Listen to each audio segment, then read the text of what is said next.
Zhaopin. Mungkin kalian nggak kenal sama merek mouse satu ini, tapi mouse 900.000 ini kira-kira bisa kasih kita apa ya? Apakah bakal overpriced kayak merek sebelumnya?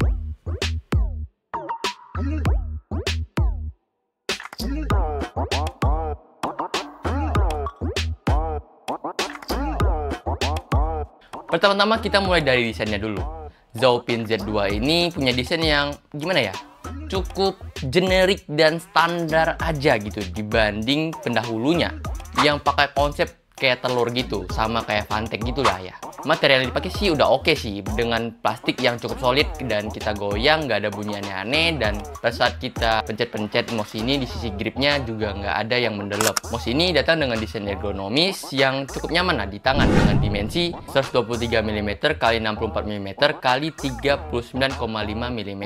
Untuk gua yang bertangan 16 cm dan juga pakai fingertip, ini sih masih nyaman-nyaman aja. Tapi kalau kalian lihat lebih detail, panjang dari mouse ini itu cukup panjang. Sedangkan tinggi dari mouse ini tidak lebih tinggi gitu loh.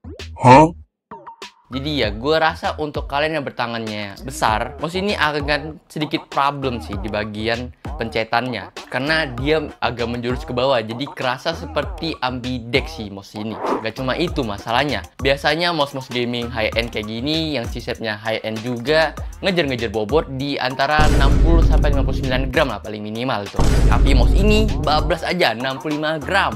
Nah, terus di bagian belakang mouse-nya ini kita bisa lihat ada switch konektivitas dari wireless 2,3 GHz, wired, dan juga Bluetooth. Nah, ini nih yang bikin bobot mouse ini cukup berat tuh, karena dia ada fitur Bluetooth-nya. Kita kesampingkan itulah.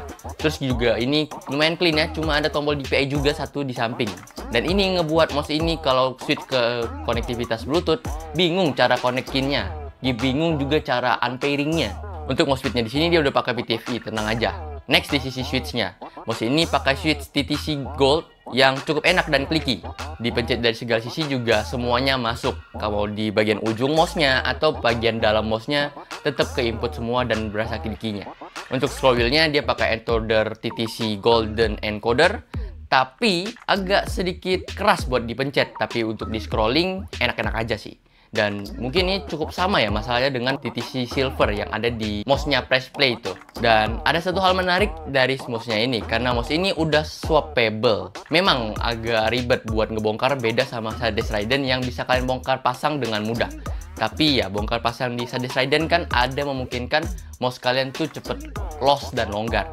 Nah, di sini seperti mouse pada umumnya lah, bongkarnya dengan buka mouse fit bagian paling bawah, buka 3 baut itu, dan kalian bisa akses ke dalam mouse-nya. Dan untuk ganti switch-nya juga menurut gua agak sedikit PR karena kita harus lepasin 3 baut. Tapi ya ini kan gak sering-sering cabut, jadi ya menurut gua ya fine-fine aja sih sebenarnya. Dan tentunya setelah kita cabut switch-nya, kita bisa ganti ke switch apapun itu, sesuai kemauan kalian lah. Oke, kita lanjut ke bagian yang diunggulkan sama mouse-nya ini, yaitu bagian sensornya. Mouse ini pakai PAW3395 dengan Nordic 52840 dan Nordic 52810 untuk dongle-nya. Jika kalian pakai konektivitas wired, dia bakal kebacanya 1000 Hz polling rate doang. Tapi kalau kalian pakai dongle, dia tentu akan kebaca 4000 Hz polling rate.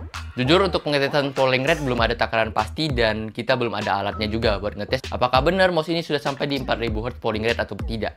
Dan kita pengetesnya cuma dengan ngegame aja apakah berasa beda atau kayak mouse pada umumnya aja. Karena ya 1000 Hz sama 4000 Hz mungkin bisa cukup berasa di sensitivitasnya. Dan kita tes di game Valorant tentunya nggak ada kendala sih ya.